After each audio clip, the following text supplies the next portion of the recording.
knows that my son and I went down to Champagne 2 weeks ago. Because of this man, he was very, very nice to us and allows us to watch him work. Hamer from Illinois basketball assistant coach, skill development guy. I'll be honest with you, he does everything. And when I was there for 2 hours, he literally did everything, from coaching on the floor to just building relationships with the kids and still coming over to say hi to my son, who did yell at an Illinois kid, get up, because we don't play in my house. That was a highlight, coach. That was a highlight. Bro, I'm just shocked that he didn't say, get up, you pussy, because that's usually the order of words that come out of my 7-year-old's mouth. So, Mr. Hamer, fun fact, Zach, I had a program called Illinois Old School. Zach coached in it. And then I didn't hear from Zach again, and boop, he's at Illinois. So we need to tell Coach London your journey from Illinois old school coaching to sitting across from me at the Ubin Center right now. Yeah, it's a long road. It was good times at old school with you and Liddy and Coach Woods before you got there. Great people at Illinois old school. Great times for me. But yeah, I think I coached my first old school team going into my senior year of high school, or after my senior year of high school, going into my freshman year at Vanderbilt, and ended up coaching like the top 16s team, I think, because there was some uh departures on staff and things of that nature, and it was a bit of a catastrophe in some ways, Is this staffing. at Illinois old school? Illinois old school, yeah. Glad I don't remember this. You don't. I think someone left early, and me and Jason Marcus were coaching the second team, and then someone left early in the spring, and I had to step in and coach that top. No, I had to inform the person that they were no longer going to be affiliated There you go. with Illinois old school. I There you do remember now. there you Yes. go. There you go. We won't get too specific into that. But yeah, that was, I think, 2013, spring of 2013, so about 12 years ago, and went to Vanderbilt 4 years as student manager there for Coach Stallings and Coach Bryce Drew. Had some great times, great memories there. Lucked into an internship with the Lakers. Spent 2 seasons there.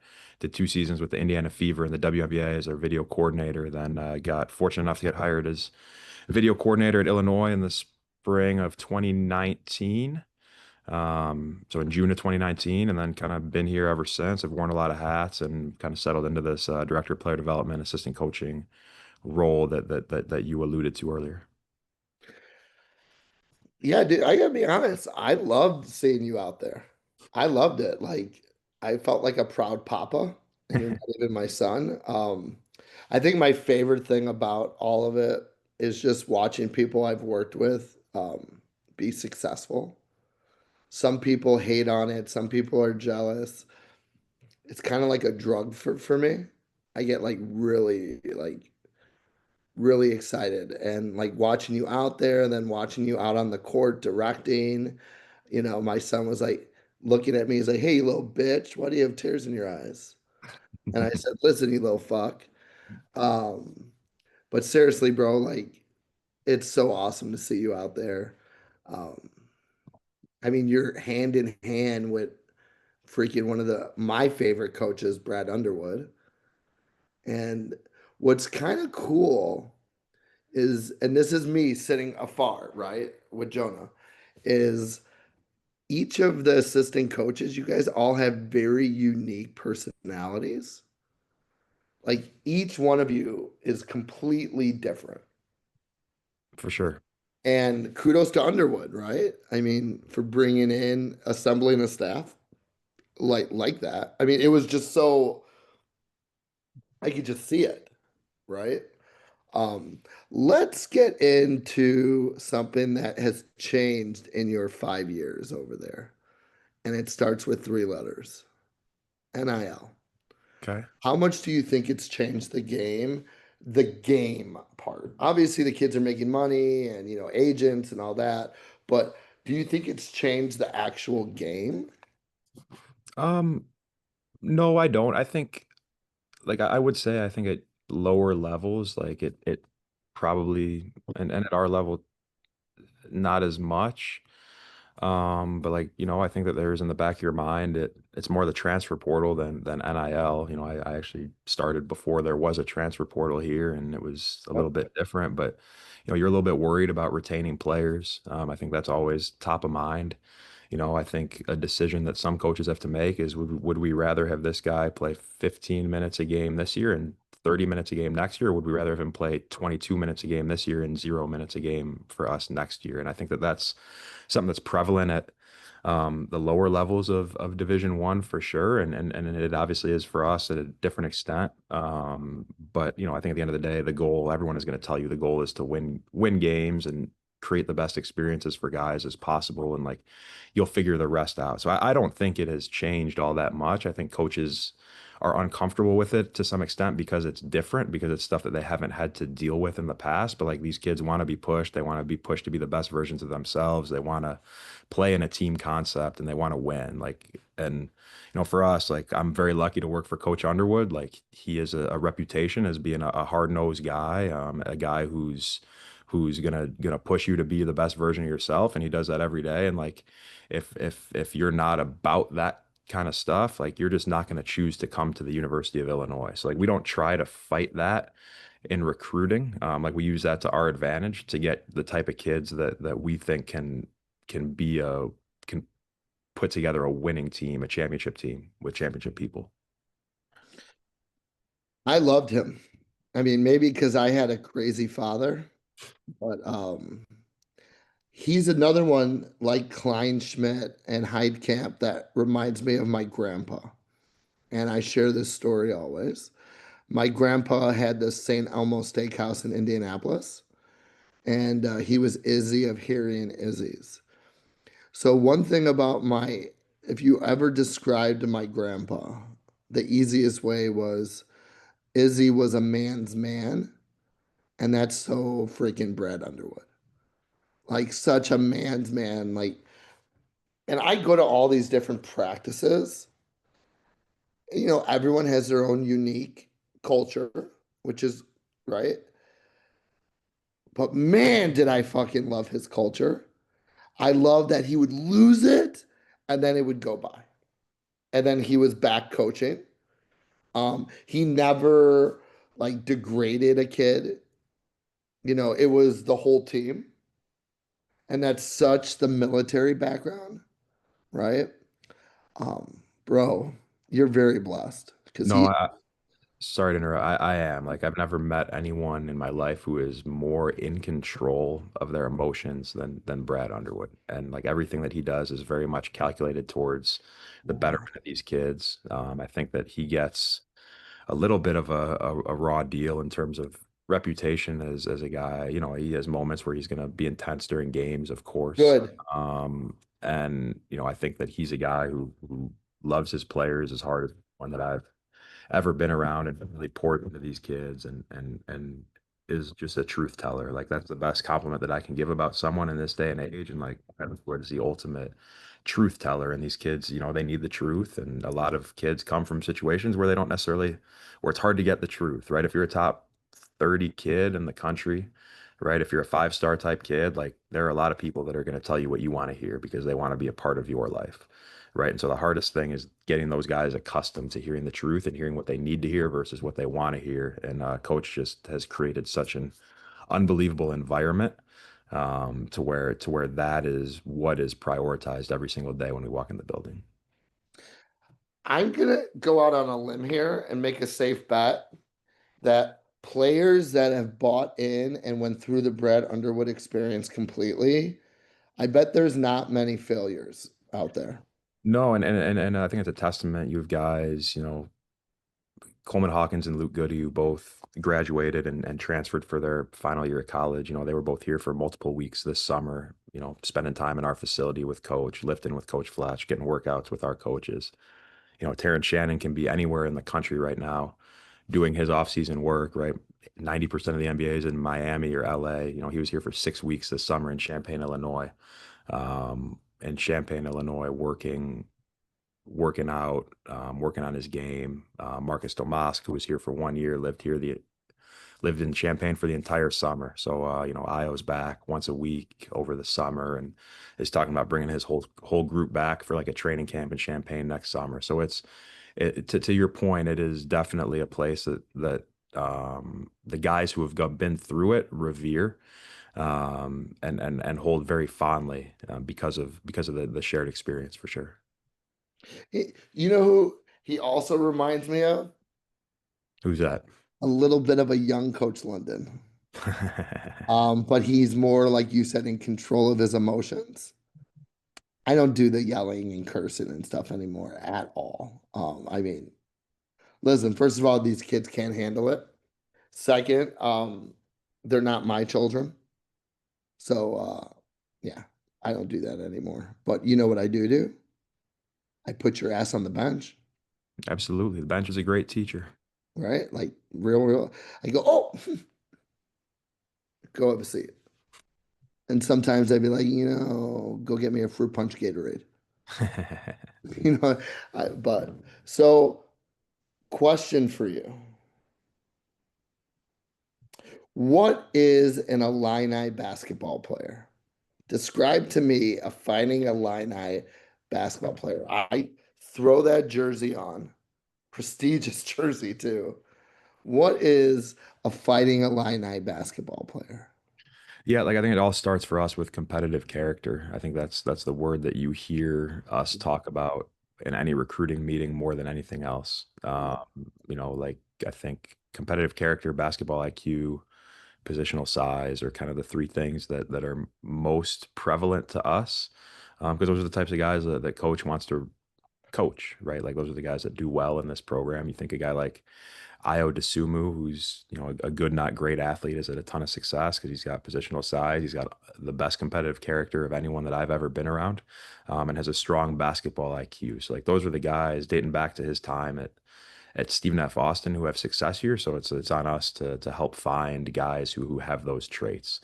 And when we talk competitive character, like it's certainly guys who have won at the high school level, and have won, on whatever AAU circuit or tournaments they play in. We're looking for guys we're winning as a habit, guys who are willing to do things that are atypical of guys at their position, right? Like guards, like a guard who's gonna rebound, right, at a young age without it being forced upon them. Like that's a good sign that someone has a high level of competitive character, right? Doing little things that help your team win instinctively.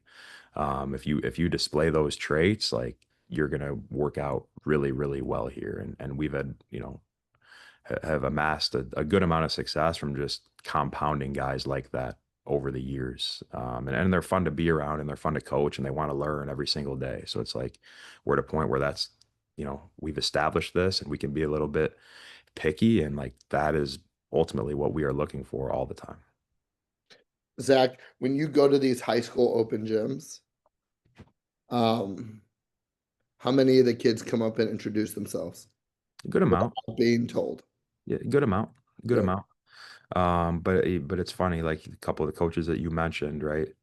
You know, and Coach Kleinschmidt and Coach Heidkamp are, two guys who I have so much respect for in the state. Not no disrespect to anyone else, but it's no coincidence that those two are state champs. At the end of their, open gyms, every single one, every single kid in the gym comes up and shakes everyone's hand and introduces themselves, and that's just a part of their culture and what they do. So it's interesting that you bring that up and bring those two specifically up. I um I can't stand it when kids walk by or ignore adults or other people that are in the room. Um like Jonah knew when Underwood came over to stand up to shake his hand, right? Um Pat myself on the back for that one. But I want to run through a wall for Brad Underwood Me too. because coaches that yell and scream God, do they care about you? I mean, it's not anger, it's passion. It's just so much passion to see you be successful. And like when Jonah loved it when he lost his shit. Jonah thought it was the greatest thing on the planet. Um, he got mad at the poor rebounding during your practice.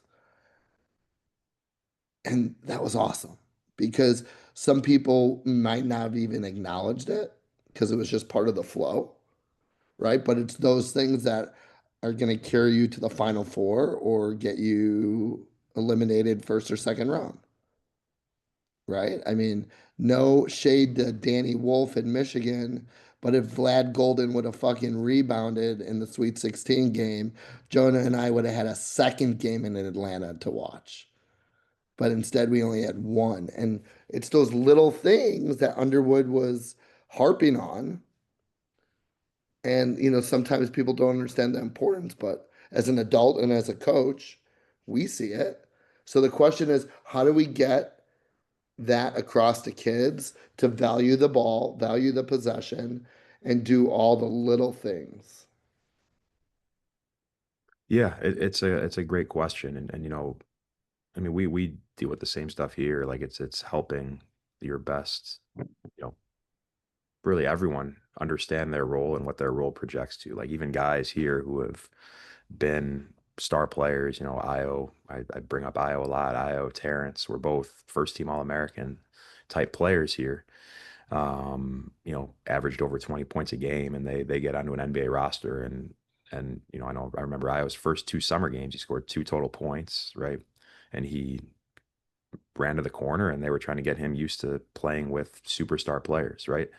Like Anthony Edwards gets paid a lot of money to shoot a lot of balls, right? Correct. Um, so if you're Terrence Shannon, what can you do to help make Anthony Edwards better, right? That's how you're going to get on the court, right? What can I do to make our best players the best versions of themselves? I think that is a lesson that takes a ton of humility to buy into that, especially at a young age, right? When everyone, you know, has dreams of being that guy, right? Nobody dreams of being, Correct. shouldn't say nobody dreams of being a role player, but not a lot of people have those dreams. But the sooner that you can take on that servant mindset every day of like the most important question is right is like how can I be the best teammate I can be, and how can I best help make our all of my teammates better, right? If you're the best player, it's there are a lot of those things happen with the ball. If you're a complementary player, a lot of what you do is screening, rebounding to help make those best players better. um, and so like if you have had the earlier that you can adopt that mindset of servitude, of servanthood, I should say, the quicker the game will slow down. That's a really good way to put it, bro. That must be that Glenbrook North education. Yeah, and that's from honestly, I learned that my college roommate is a guy by the name of Luke Cornett, who's on the Spurs now. Yeah. We lived together for 3 years in college, and we talk, most every day. And just in his experiences, that was his career flipped, right? Just as he was leaving Chicago and getting to Boston. And it was adopting that mindset. Like, I have two jobs if I'm going to make it, right? His career was at a crossroads. He was out of the NBA, in the Celtics G League. And he realized that if I'm going to make it at this point, how can I make our best players better? Right.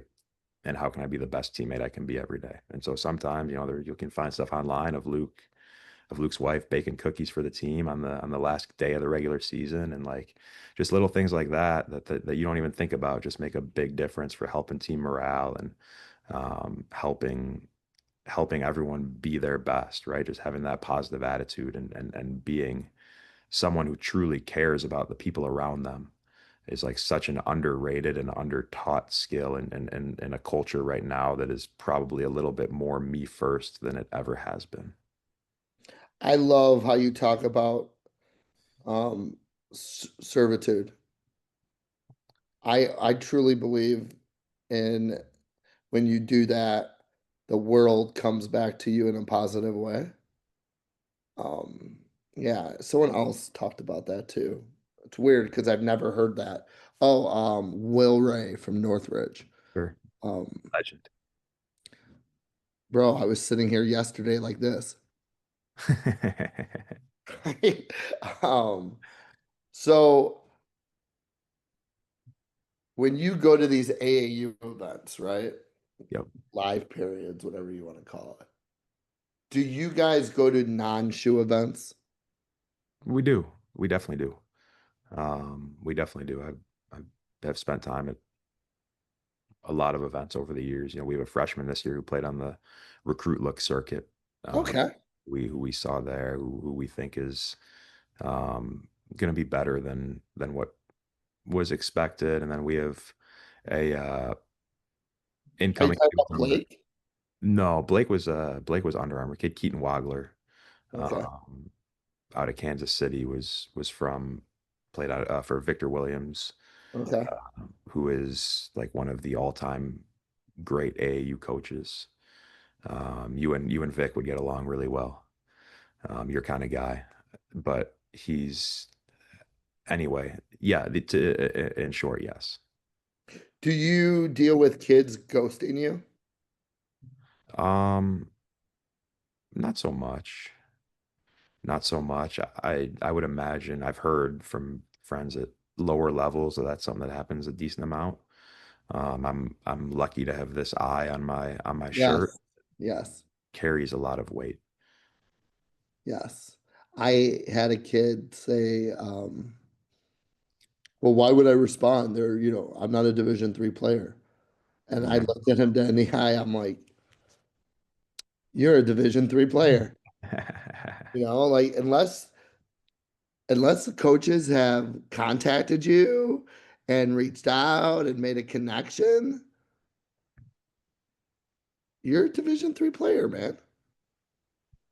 I'm or an AIA, and there's nothing wrong Nothing. with it. Look at Ryan Cohn. There's nothing. He's having the time of his life. Yogi Olaf from Niles North having the time of their life, getting a phenomenal education. And for fun, they get a hoop and make And then connections. they get to play really, really good basketball too, by the way. Some of the best coaches that I know are at the Division III level. Some of the best programs that I know overall are at the Division III level. There's like you said, there's absolutely nothing wrong with playing Division III basketball. I mean, those were truthfully, I went to more D3 games growing up than I did any other college games. Just watching, guys like Sean Wallace whenever they came back to the Chicago area, at Wash U, and Zach Kelly, that team. You know, national two-time back-to-back national champs, They Sean. went deep, right? Yeah, they won two national championships at Wash U. I I thought so. You obviously I should know that because of our friend Liddy. I mean, I'm pretty confident he always talked about them. And Yep. um, yeah, man, like for these kids, they gotta realize it's a compliment. If someone's reaching out to you to have you put on their jersey, like, it's a compliment. And even if you don't want to go to the school, I'm gonna say it again. You don't know where those coaches are gonna end up in a year, 2 years, 3 years. And you don't know who they're friends with, to be honest with you. Like that, I think truthfully, my favorite part of going to open gyms is texting my buddies at D3 schools, hey, like take a look at this kid. Um, and It's a and fraternity. and things of that nature. And sometimes I do, sometimes I don't. But I get just as many texts from those guys that are at small schools seeing kids that maybe see someone else like, hey, this guy could be really, really good for your level. So it is like you said, it is absolutely a fraternity. If Underwood needs a 2036, I have a 2036 um, guard who will stare him in the eye. Actually, no, he's not going to be a guard. He's going to be a wing Okay. because we want to get a lot of NIL money. Um, so he can buy Pokemon cards. Dude, it's nuts, dude. I never was into that, dude. He gets $1. He's like, can we go to Target and buy Pokemon? That's amazing. but he doesn't even know how to play the game. He just likes the cards. Yeah, Yeah. I don't know if anyone knows how to play Pokemon. How about that? No. I don't know. Everyone collects, but like I don't know anyone that knows how to play. So you have Jackson State coming up. Who's Yep. your first big game against, like at like a big arena or at Yeah, like we have well we op our first week we have Jackson State and Florida Gulf Coast on I think Monday and Friday. Then the following Tuesday we have Texas Tech at home, which will be a fun game. Mhm. Um, so Jackson State and Florida Gulf Coast are both picked to win their league. Obviously Texas Tech is preseason top 15. So we're really excited about our first week. And then after Texas Tech, we have Colgate, who's picked to win their league. So that's our first 2 weeks. You got three teams that are projected to win their conference, and a team in Texas Tech who was seconds away from a Final Four, who returns a good amount from that roster. So we're excited about our early season test, and jumping right out of the gate right into it. What's your first neutral site game? Our first neutral site game is Alabama. That's up at the United Center. Um, Okay. so in November we play Alabama in the United Center, and we play UConn in Madison Square Garden the day after Thanksgiving. Then in December we have Tennessee and Nashville in the bragging rights game against Missouri and St. Louis that we play every year. When you go to have you coached at the UC in Madison Square yet? I have. I've actually only been at the UC once as a coach in the Big Ten tournament. And then So, we've played three games at Madison Square Garden the last 3 years. so did you get chills?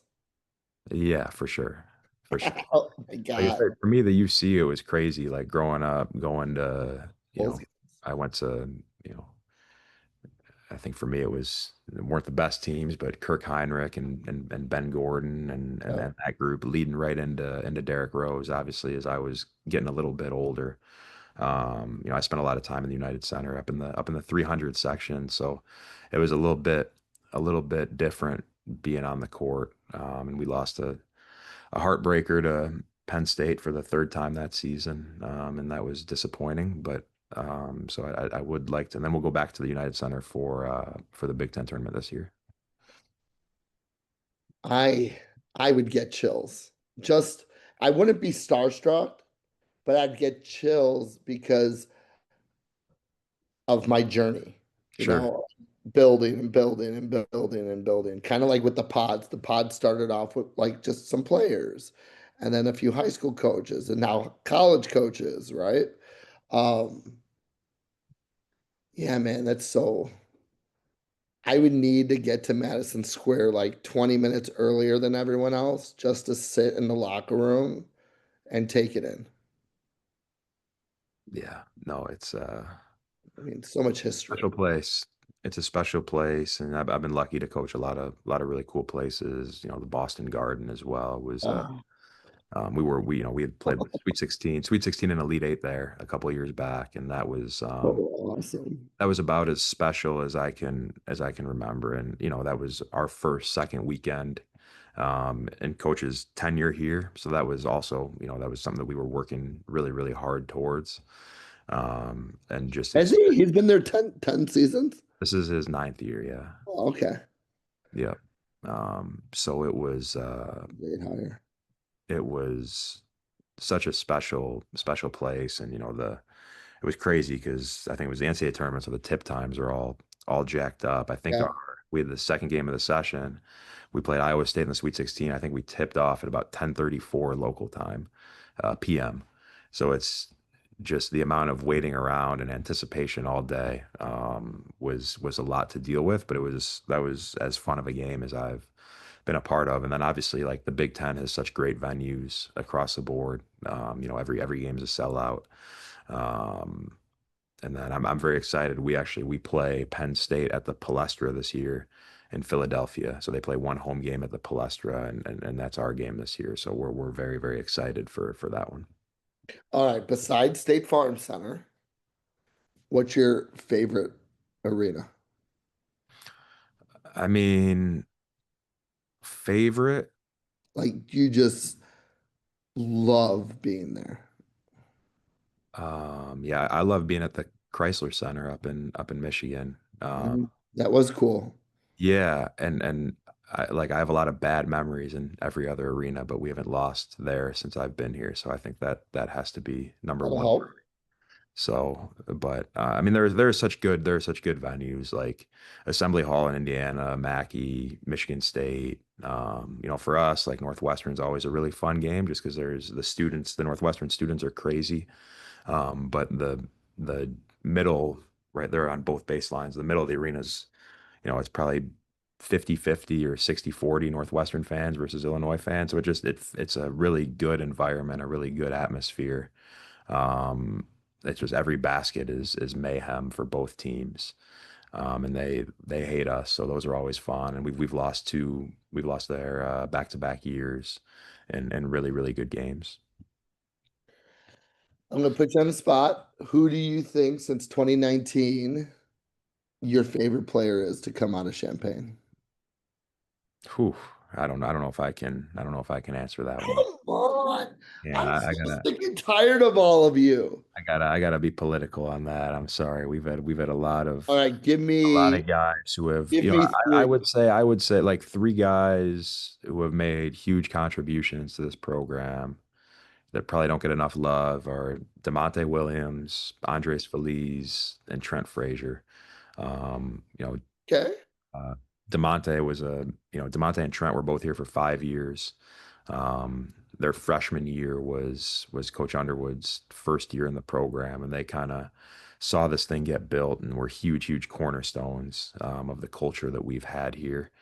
Both incredibly tough guys. Demonte, obviously, Frankie Williams' son, he's actually now a police officer in Peoria. Did Uh, you just say Frankie Williams' son? oh yeah, yeah. Yeah, so Demonte's a police officer in Peoria, doing amazing things in that community. He's Yeah. a special person and uh, Dad was a legend. legend, one of the best players to ever play here. And Demonte was just an absolute warrior. You know, 6'3", guarded everyone 1 through 5, and didn't matter, just a tough SOB. And Trent was the same way. Trent Frazier from Wellington, Florida. You know, grew up a little rough background and came here and you know, bettered his life and had an unbelievable career here and was an all Big Ten player as a senior, and is now playing overseas in Russia, doing great things there. What I love too with all these Division One schools, well, most of them at least, is how it's a family. So once you graduate or move on, you're still part of the family. Like you said, Terrence was this summer, down in Champaign, and I love that. I love that, man. I love that. That's what this is about. So it is. Um, do you ever, how do I word this? You ever have like an idea of a kid, you're like, okay, and then you watch them 2 games and you're like, Yeah, I've definitely over scouted a lot of kids in my life. You just once you see a kid enough, you just start picking everything apart and like it's very easy to, for lack of a better term, get sick of kids. Get sick of their games. You just you know their flaws are the things that you just can't unsee. Um, the and a kid I lot did you about yesterday. That's how I feel. of maybe so. I think a big you know a big thing in those scenarios for me is always like whenever I start to feel that way, bringing in another set of eyes on our staff to just kind Makes of sense. reset my thought process, and what I'm kind of thinking about. um, and start to, you know, because I always want to, you know, our big philosophy for us is focus on what kids can do, not what they can't do, right? Like we can always hide their flaws, but if they do enough things really well, like we can, you know, we can usually make it work. So bringing in a new set of eyes who hasn't seen them before usually helps in those situations. Yeah, you know what? So I'm notorious for it and I'm learning. Like I'll watch a few, I don't watch highlights. Like you know how many kids DM me their highlights, Zach? Imagine quite a few. I mean, it's unbelievable. And I respond, send me game film. Yeah. I want to see your flaws, and I want to see how you react to your flaws. I want to see how you treat referees. I want to see how you are in huddles, right? I want to see how do you run on and off the court, right? Do you high five your teammates at the free throw line? Um, which a lot of players don't realize, like that's a make or break thing to get recruited, Yeah. Oh yeah. right? Like a lot of people can put the ball in the basket. Remember Pat Fitzgerald, Yeah. right? So I'm friends with him, and something he taught me years ago, which it's always stuck. When he would go recruit at high schools, he would talk to the lunch ladies and the custodians to see how the player or the kid treated them. And I Makes was sense. like, bro, like that's big time. Like I never would have thought, but I was also a punk kid when he taught me that. But um, I think a lot of guys do that now. They Sure. don't talk to, yeah, I mean, I think that's a major character thing. Yeah, and I mean, like for us, we're investing a lot in these kids, and A lot. as much as we can, as much information as we can get from from as wide of a variety of source. Like information right now is the great separator, in my opinion. It's like the teams and programs that are acting on as whole of information as possible are at a major advantage to teams that are, like you said, watching clips of players and, talking to one source about a kid's character and things like that. I have dads send me highlight videos all day, every day. And again, I'll respond with, hey, I'm a dad as well. I love that you love your son, but send me game film. I don't want to see him going up for only dunks, right? Um, oh, Zachary. I'm just so proud of you. And look at you. Look, I can see how beautiful it is out there. And you got your own little office. Crazy. It's crazy, man. It's crazy. You are living a dream. No, I really am. And it's like, it's funny. It's just for me, it's no, like I'll look at my old practice plans from Illinois old school all the time. I have them in the bottom drawer Your practice plans. of my desk. And, like, Wow. we're doing the same stuff that we were doing back in Of the course. spring of 2013. And like maybe the players are a little bit better, but it's, you know, the mission's the same. So like it doesn't, just because the stage has changed a little bit, like what I'm doing and how I'm trying to do it is no different. And it's just, impacting lives and helping kids find the best version of themselves and grow. And it's been, like you said, a dream come true that I, you know, always hoped for, but didn't know if it was something that would come to fruition. And then you can go brush your teeth and look in the mirror and you see the big eye. Yeah. That's so cool, bro. I mean, so awesome. Were you at Vanderbilt with Stallings when Scotty Lindsay went down on that visit? I was in the gym. Yeah. Tell us about it. I mean, it was a heartbreaking situation. He was playing pickup with our guys, and you knew right it went up for a dunk, I think, and you knew right away that something wasn't right. And Did you it know, happen on the way up?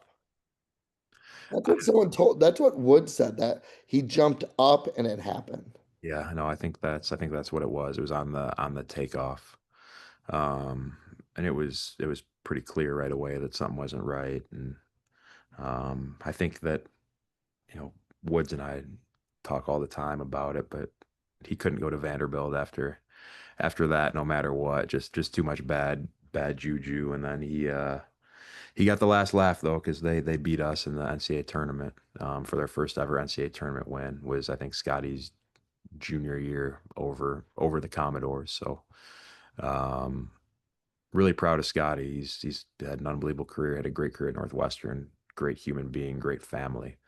Um, Family. but that's yeah, that I think was the craziest thing about that was that he sat in Woods's car in the back seat all the way home. so he can go see a doctor here. Yeah, I can't even imagine the pain he was in. insane. What a bad man. So tough.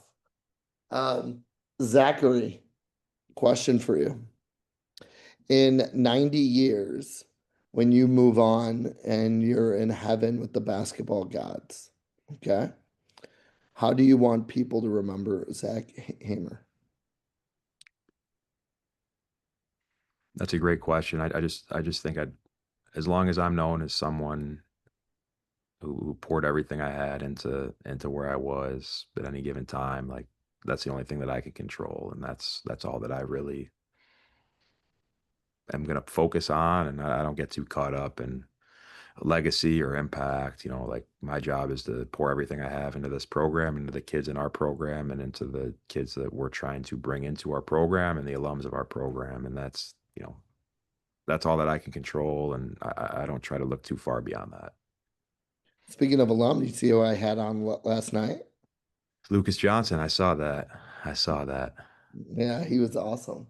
I Um, bet he was a hell of a player and a he was great a person. bad man. He was.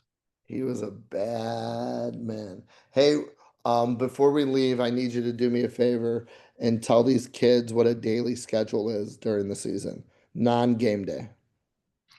Okay, yeah, we'll have breakfast every morning at 8 o'clock.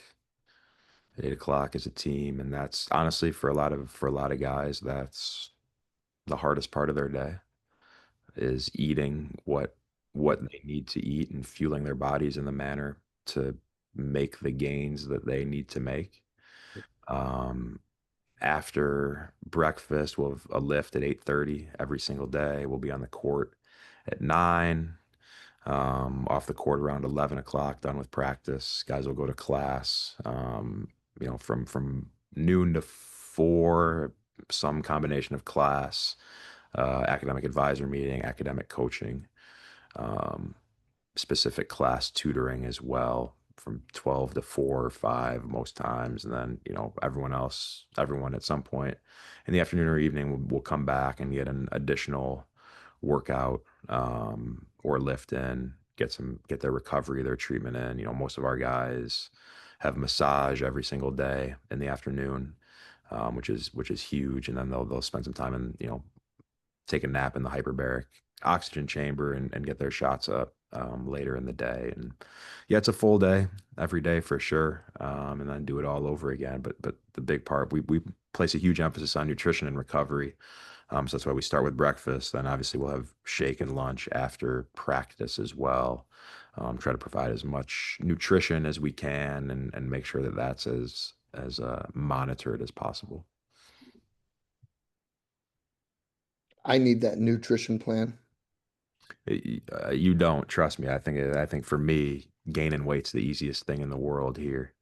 So I need to stay away Oh, no, from. no, yeah, yeah. I need to get rid of I need to those stay. things. I need to stay. I need to stay away from it personally. That's the hardest thing for me is staying What's away. breakfast? What do they usually serve? Every day it'll be everyone's gonna have eggs with avocados, Yep. um, fruit, and then our weight gain guys will have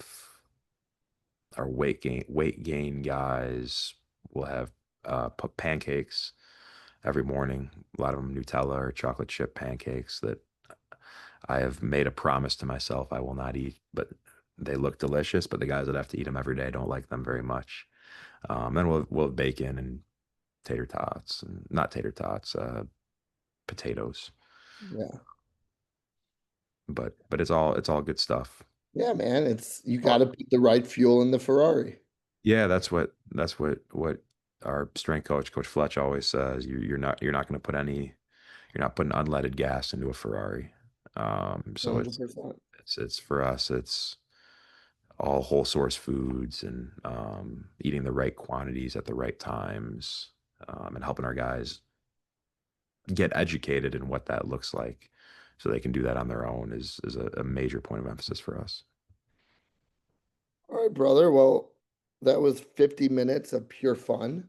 And I love just chatting with you. And I love seeing how successful you are.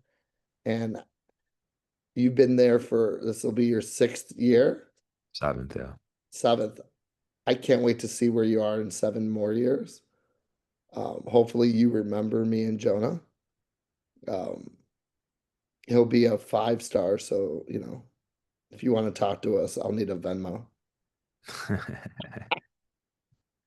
All right, bro. I will see you soon, and good luck on the season. Yeah, thanks for having me, and it's amazing what you're doing with this pod. It's awesome. Thanks, brother. I really, really do appreciate that. I'll see you soon and keep kicking their ass. Sounds great. All Sounds right. great. We'll talk